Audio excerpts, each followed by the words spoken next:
So, welcome to another episode of The Marketer's Edge, a series designed to share senior level marketing perspective about marketer challenges, opportunities, and agency relationships. Our goal is to help marketers learn from other marketers across different industries and to help provide perspective for agencies about the things that marketers deal with every day to help them better represent their clients and potentially win new business. So, today we're talking with Aaron Ahedo, the Director of International Marketing and Broadcast Strategy for Deborah Lippmann, a beauty products company. Aaron is based in Miami, Fort Lauderdale. And Aaron, thanks so much for joining us today. How have you been? Thank you. Hi, Mark. Thank you so much for having me. It's beautiful Miami weather as usual, I and very busy because bet. it's always nuts in the beauty industry. Yeah, I'm very, very jealous. It's cold and cloudy here in Cincinnati. So, Yeah, it's like 80 degrees here. oh, very nice. Yeah, hence the glow. It's not just the skincare; it's the natural humidity glow of Miami. I'm sure. I'm sure. Well, hey, I've got a small handful of questions for you today, but before we get into that, can you tell me a little bit about Deborah Lippmann and your role in the organization so our listeners know what kind of company it is and what you do for them? Yeah, of course. So Deborah Lippmann is a cosmetics, sort of color cosmetics, nail polish, and treatment company. It was founded in 1999 by celebrity manicurist Deborah Lippmann and her husband and her brother. And it's a somewhat small operation, but that looks like a very, very large organization thanks to our efforts and several partnerships globally. We Okay. are distributed in 33 countries around the world. Wow. We divide our market share into four different regions. So we have Asia, the Arab countries, the Germanic countries, and the UK. All very different demographics, and sometimes people think, when you launch a product, it's just one product, but really what makes or what has made a difference for us is how we understand our customers and how we interact. Okay. And then I am basically the person in charge of the marketing strategy and sort of like integrated marketing strategy for the company at a global level. That's great. That's great. It's a big Yeah. job for sure. I've looked at your background. You have a very interesting and impressive background, Aaron. You've operated in the beauty and personal care space since 2006. I'm curious, what would you say some of the biggest changes in the industry have been, and how has Deborah Lippmann adjusted, in your opinion, to address them? Oh my God! I mean, the beauty industry changes constantly. Right. One day you're in, the next day you're out, and especially in the last few years, you probably have seen some of the biggest players sort of like disappear little by little, and it's really, the people that work on this side. It's always sort of like a wake up call to make you realize that you're not safe. You had Revlon exit last year, or like they're sort of there, but not really.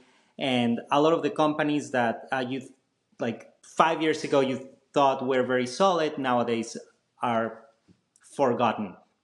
Um, and this even goes back to my experience at eShave, where we did something completely different. It was men's products. Right. I was hired back when the recession hit. We were opening stores. And then at the same time, all of a sudden, the hipster trend where people were started wearing beards, sort of like became the most popular thing, with Maroon 5 and all those guys like wearing the beard. So you always have to adjust to the trend quickly. Yeah. So I think that for larger companies like L'Oreal or an Estee Lauder, where they have like 10 years or 7 years mapped out in product development, um, it makes it hard because it's not as easy to pivot, and that's how you end up having products in like a TJ Maxx or some sort of reseller, right? When things cannot sell through because the trend is so different. Yeah. So at Deborah Lippmann, One of the sort of like godsends is that she is still a manicurist. She still works for with editorial, with celebrities constantly, and that gives her the edge in that world. You have bigger companies, OPI with Coty, you have Essie with L'Oreal, and they have a lot of budget for advertising and partnerships, etc. But what they're lacking is the education that Deborah can bring to the end customer herself as the person that's actually using the products. Got it. Um, Yeah. so how things have changed, they change all the time, and we adjust constantly, Yeah. thankfully. Yeah, I was going to ask you, how a firm like Deborah Lippmann, when you're competing against some of these bigger firms, how can you make sure that you're staying on trend, on top of what consumers' needs and wants are, and beyond sort of Deborah's perspective? Are there other ways you sort of get to that endpoint that, as we think about the marketers Mhm. listening today, might benefit from the way in which you do that in terms of staying on trend? Right. Well, I think that if you are able to, marketers should try to really identify where they can create a trend. That is really what makes Deborah different because of the fact that she works with all these uh, top level designers and photographers. She gets the trends firsthand months before. Other companies pay thousands of dollars in trend books, and you actually see it very clearly when they come up with their collections for the year. They all have the same colors. Whereas in a company like Deborah Lippmann, we create the colors based on the aesthetic that she sees right in front of her every day, and that's how we come up with the colors. We actually hand mix the colors ourselves, as opposed to going to a stock from a lab and getting the colors from them. Got it. So I think that in general, marketers should find a niche that they can work with. And then once you find a niche, then you create a cult following and they become your evangelists, Yep. right? Once you have that, you can sort of like start expanding little by little. Don't rush. That's one of the things, like, it takes years to do a proper product expansion that makes sense for the company. Right. And if you just rush, it just flops. Right. Um, Does the industry that you play in give you the liberty to be patient? I mean, are things happening and changing so fast in your world that you just you can't wait too long, or I no? mean, I think things really change really quickly, and that's why you have to become the trend creator. Yeah. Okay. Especially in this age of digital sort of like craziness with social media, and in that beauty realm, everybody's following Kim Kardashian and Hailey Bieber and the trends. Like Hailey Bieber last year at some point did this donut glazed look, and all of a sudden all the brands are scrambling to get something developed and the hack on how to do it, yada yada. And when you look at, well, for us it was like, let's look at our colors, and we had like four colors that were the exact same look, and we're like, Nice. okay, so we'll give the simplicity, and you hop on the trend, but remind people that it is about individuality. Yeah. And I think that's also something that lately marketers, I feel, forget. They just want to be the same because they see that, at least in our industry, they see that one thing works and they want to replicate the same thing that worked for a bigger brand. Right. And Right. to me, that, like, it should be the antithesis of what you want to do. Right. Because if they're doing it, why are you doing the same? They Right. have more dollars than you, they have more followers than you, Yeah. so do the How, simple look. Yeah. So how do you compete against you obviously setting trends, but like how do you make people, consumers in your industry, aware of this new direction that you're, pursuing and trying to create a trend around you. I'm guessing you don't have the same marketing dollars as a L'Oreal. Absolutely not. Yeah. No, How do you do that? it's for us. It's really very viral and very driven by micro influencers in social media, and of course, we have our ad spend is in Google Ads, in some affiliate, and we have really lately been investing in developing our YouTube channels and our TikTok channel. But um, to us, it's like finding.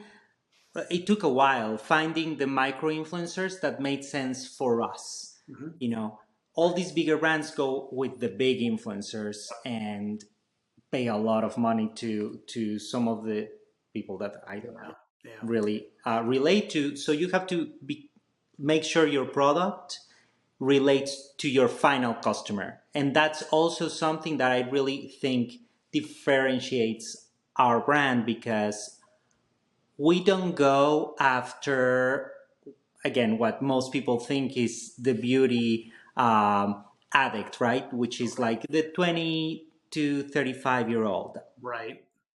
Our demographic is 35 to 60. They're well established, they work, they love color, and they want to express themselves through color or have great skincare items, but they're not going to go with the 20-year-olds because they have realized that they're not that, Right. Right. Yeah. thankfully. Yeah. So I'm curious, given you guys are trend setters in the industry, where do you see, if you had to look ahead 3 to 5 years from now, where do you see, how does the industry look? And how is it different than what it looks like today? I think everything goes in cycles. Yeah. Yeah. And in our industry, it's very obvious. Every 6 to 7 years, you see the same cycle. We have seen in the last few years, like, Deborah Lippmann is a natural, like, we're as natural as you can get when it comes to nail polish, and we promote natural nails as opposed to acrylic or gel nails, which are normally something that you have to put your hands inside a UV light and Mhm. cure the polish, and it's bad for your nails. Your nails end up getting brittle and breaking. So we're all about the wellness and the health of your nail. So I think that it's funny. I was at a Miami's Dolphins game this past weekend, Mm. and there were a few girls. We were in a little section, and there were like 5 girls in with us, and none of them were wearing gels, and 2 of them were wearing natural nails, like zero color. And I'm like, why are you guys not wearing nails? And they're like, oh well, it's my nail rehab time. I don't want to wear gels. I've been using it for such a long time. And I think that little by little, people are going to realize that this gel is not the best for you, which is not. And then the acrylic, I think the acrylic trend might sort of like go over the gel trend, because again, that was very 80s. The acrylics, you can glue them on and have your nails sort of healthy and grow underneath properly, as opposed to the gel, which just destroys it. But I think in the next few years, we're going to see the comeback of the natural nail, less nail polish, less blingy. Like right now, if you go out and you see the younger people mostly, and some older ones too, it's a lot of bling, right? A lot of big nails, thick nail beds. It's a little shocking sometimes. I mean, it's beautiful. There's some great colors. There's some, the bedazzled looks and all that. But I think that that trend is going to go down, because people, just like with clothing right now, clothing is going to go also back to a little bit more simple, less ornate. So I think that's what we're going to see in the nail category as Sure. well. Yeah, good perspective, definitely. So you walked into this job with experience in global marketing, having worked for eShave New York, and I'm curious, what did you learn from that experience that you've been able to apply to your job at Deborah Lippmann? So first of all, I think that was the first time where I have direct contact with the end customer. Okay. So it really was eye-opening, because I'm just gonna go back a little bit so we understand. My first job, I'm originally from Mexico, so my first job was opening up wellness distribution, and the biggest brand that I was working back then was Eminence Organic Skincare, which is a gorgeous brand based in Vancouver, Canada, which Okay. is where I went to school, and very very organic products, like you actually feel like you're putting the pulp, right? But most of the contacts there were like the customer was the spa customer, right? Not the end spa customer, but the managers that wanted something original. So when I go into eShave, I was blessed with the opportunity of learning directly from customers and sort of like realizing what were their needs. And that's really when I understood the importance of listening to the people that are actually making the final Right. My um, decision. Yeah. purchase, right? Because a lot of times I think that we forget as marketers that the buyer at a retailer or your Amazon merchandiser is not the end customer. Right. They're going to put you in the hands of the customer, but they're not the people leading your sales and revenue. So it was very interesting to understand that these people are the ones that you really have to listen. It's not that I like a scent or I like a color in an accessory. It's what they want. Yeah. And that was the first time I really conducted some market research and understood, like men want simplicity, for example, as opposed to women that Hmm. are a little bit more elaborate and they enjoy the ritual of doing their makeup or their nails. They like the ritual. Guys want simplicity. Tell me the 3 steps that I need, and I'll do it if it works. And if it doesn't, I'm just going to go somewhere else. Right? So it was how to capture that loyalty.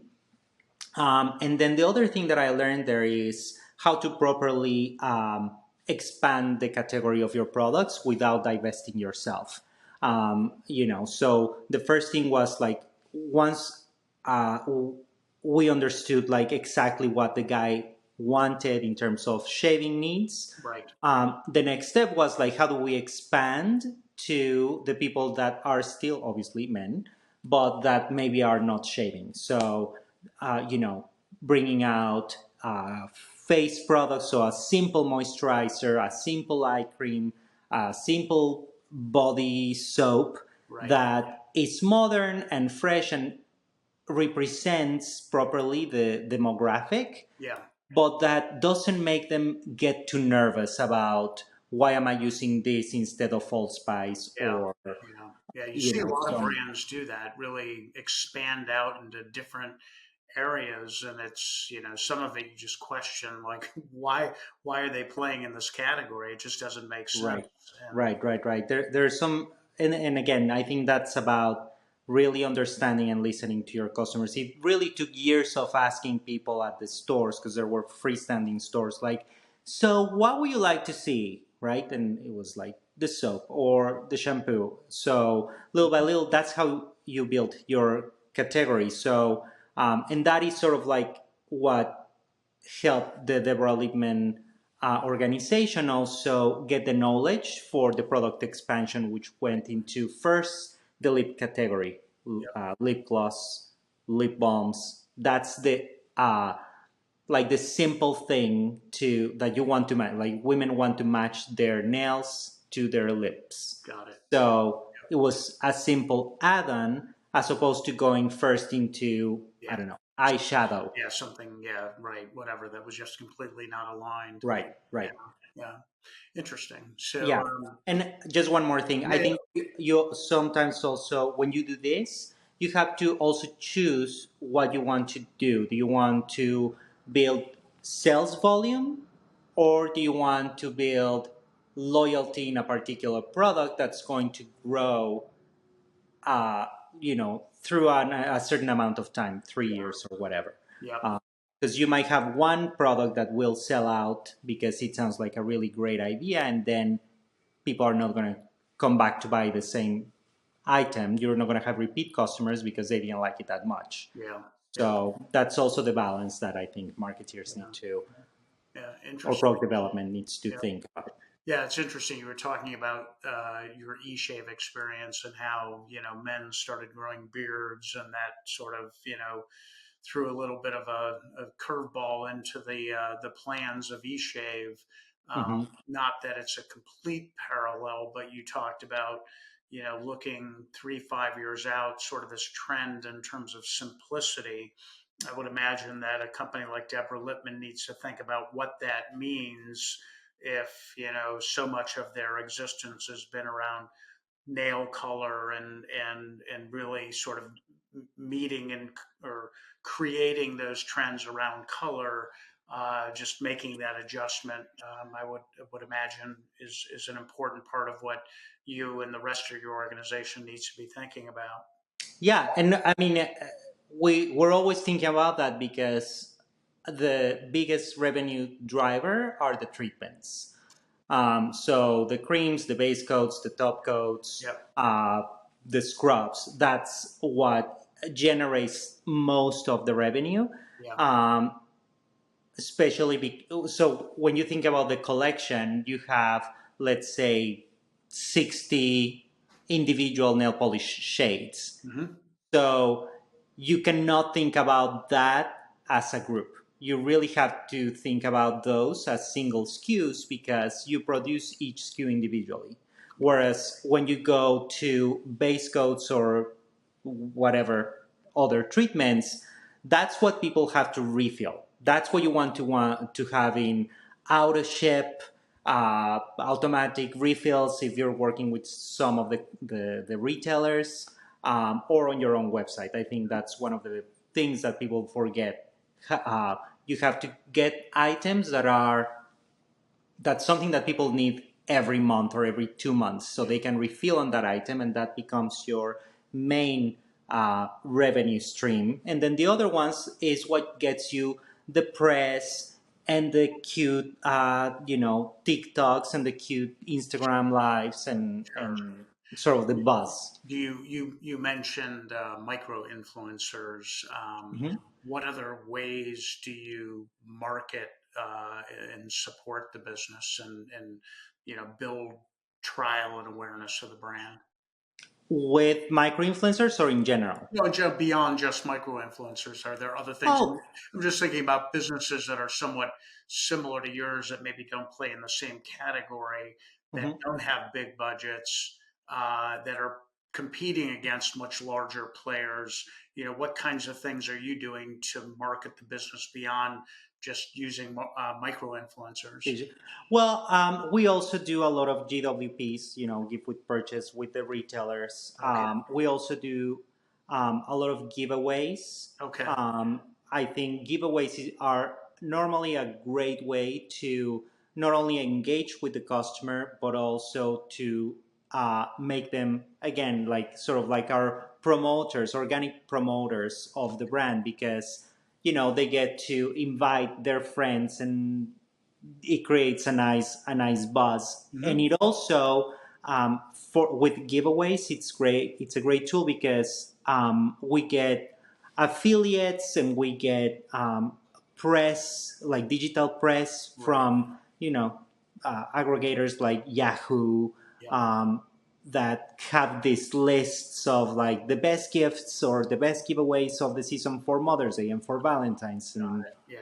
all that. So Yeah. Okay, that's cool. Do you guys use public relations much in the business?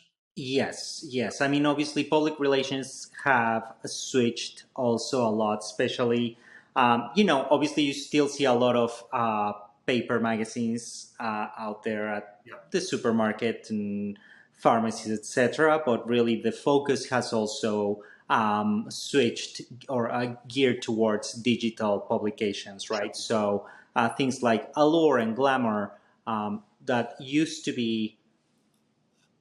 Did I lose you? No, I'm still No, here. oh, sorry. That used to be very accessible Mhm. at a store are now just digital. So definitely, I mean, we have a great PR agency, and thankfully also we have enough launches that allows them to have a lot of material to present to. To the Yeah, yeah. That's great. So I'll go ahead. I've got a few more questions for you. You mentioned that you do work with an agency. I'm just curious, the agencies that you are working with, what kind of things are they doing most often for you? Yeah, for us, most of our agents are like, okay, so with agencies, I think it's like sort of like a rocky, not rocky, but like a roller coaster Okay. sometimes, right? So, I mean, we work with an agency for our email marketing, and another agency for an affiliate Okay. marketing, and we work with another agency for our social, and the social also has a division for PR. Got it. And I think that, I mean, we change often. Okay. And I think that that is maybe our fault. I think it's like a two-way street with Okay. marketing agencies. Yeah. And I'm going to tell you why. What causes those changes, do you think? I think that sometimes because of especially lately, the hectic environment and like everybody's stretched out, Hmm. um, we as a brand have to make a better job sort of like training the agency on what's our DNA Oh, and how to stay true to what we need and what we want. right. Like a lot of agencies, of course, I mean, we're marketing people, right? So we want to break the ceiling, we want to Right. disrupt, and we're great. Like it's fine, go ahead and disrupt, but it also needs to be aligned to with the With the brand. And brand. Yeah. sometimes I think that has been our challenge, where either they don't get the aesthetic or they don't get the the kind of customer, and it might be because we're not providing them with the proper Okay. knowledge. So Okay. the way I have thought about this, because preparing for this, I actually thought about it and I was like, why is it not working? I think that it's because sometimes we assume the agency has the golden lock to Sure. paradise, and it's Yeah. not. It's a two-way street where you have to learn. You almost like, if you're not in-house, we have to treat you like you're Yeah. in-house. Like if I had a new employee, I would make sure they're with Yeah. me, next to me for a Yeah. week. So I think that, and with this whole, remote work, we have a call every 2 weeks and they tell us how things are going, and it's great. But there is a lack of that full on passion or commitment for the Yeah. brand. Yeah. But that passion is something we have to give you Yeah. guys. You Yeah. know, No, that's great. And I was going to ask you about, if you were giving advice to marketers looking for an agency for the first time, the advice you'd give them. And I think that I think it's great. I mean, you can answer that question, but you've kind of taken it a step further once you establish that relationship. You know, it has to be collaborative. You want to give them a seat at the table so that, like you said, the parallel. If I hired somebody inside, I'd take the time to make sure they understood our culture and our brand's equity and character and all that kind of stuff. And I think that yeah, sometimes you're not alone. Sometimes marketers just assume that they're going to get it, and that those assumptions can sometimes be wrong. So if you are talking to a marketer who's thinking about bringing on an agency for the first time, what advice would you give that marketer?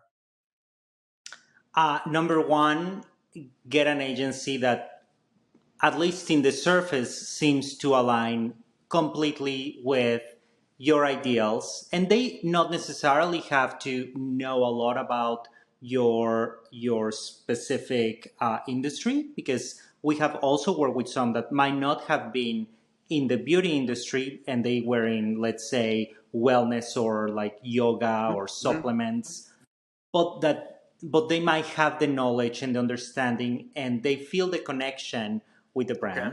brand.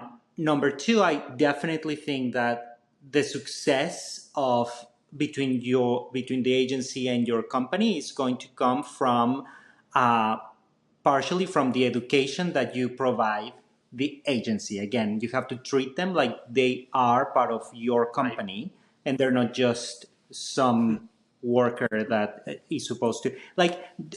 I think managers should not assume that the agency understands the brand because they looked at a Mhm. website. It's just not like Right.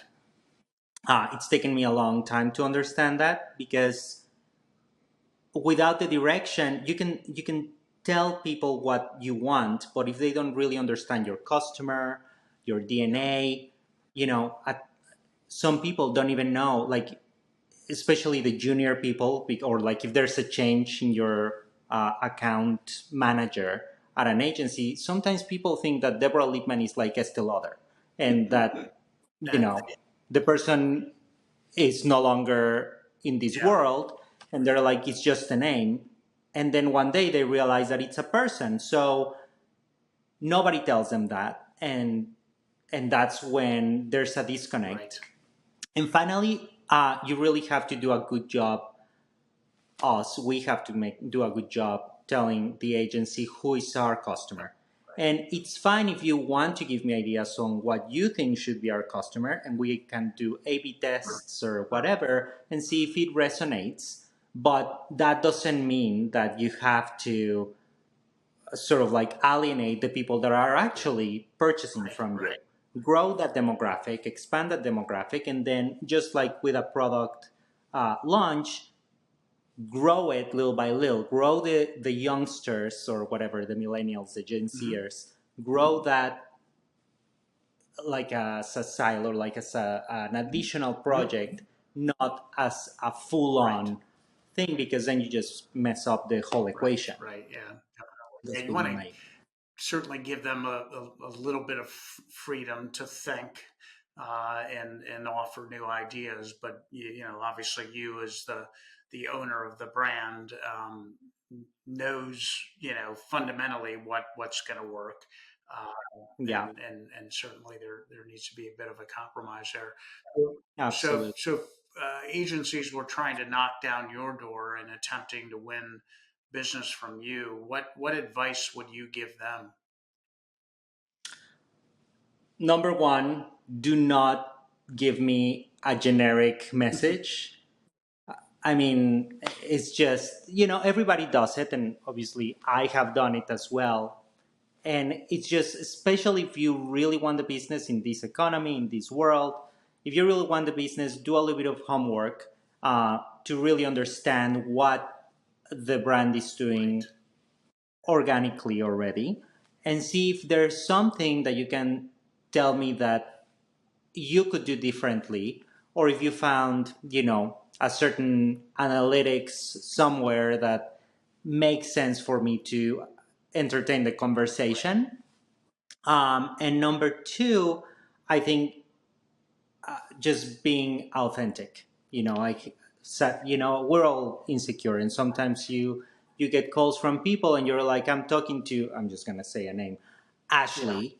But Ashley feels very nervous talking to me. So don't be nervous. If you're nervous, tell me that you're nervous, and then once we get Right. talking, I will be able to sort of like crack the egg and understand where you're coming Sure. from. And I think that also, you might or might not get the business, but at least it will help me pitch internally the idea of working with the agency because they have something Yeah. that's Too often agencies do try and sell too hard, and with really sort of the fit being such an important part of the success of the relationship between an agency and a marketer. Your advice about being authentic, I think, really rings true. right. You want to know who you're going to be working with, and you don't want to hire somebody to only find out later on that they're a completely different person or a Exactly. completely different agency. So that's great advice. Well, good. This has been awesome. I really appreciate you making the time, and No, thank it's you. really a unique business. And just like you said, I mean, when I looked, I studied it before we had our conversation, and it definitely, appears to be a very large global business. You know, certainly knowing it's competing against some big global Hmm. players. And so I was really interested to kind of learn more about how you manage it, and how you help really help it grow, and like you said, set trends. I think it's really interesting, that perspective as well. And I think that everything you've shared with us today, I think, is going to be helpful not just for people working in the beauty and personal care industries, but I think also people outside of the world. I was thinking about ways I could set trends in my business. Hey, go for it. I'm not sure. I'm not sure where to turn to find micro influencers in my business, but you never know. So They are out there. They they are are. out there. Yeah, yeah. So, well, good. Well, listen, Aaron, it's been a pleasure. I really appreciate it, and wish you nothing but the best of luck marketing and growing the Deborah Lippmann business. And you have a great rest of your week. Thank you so much, and thank you everybody for watching. All right. Thank you.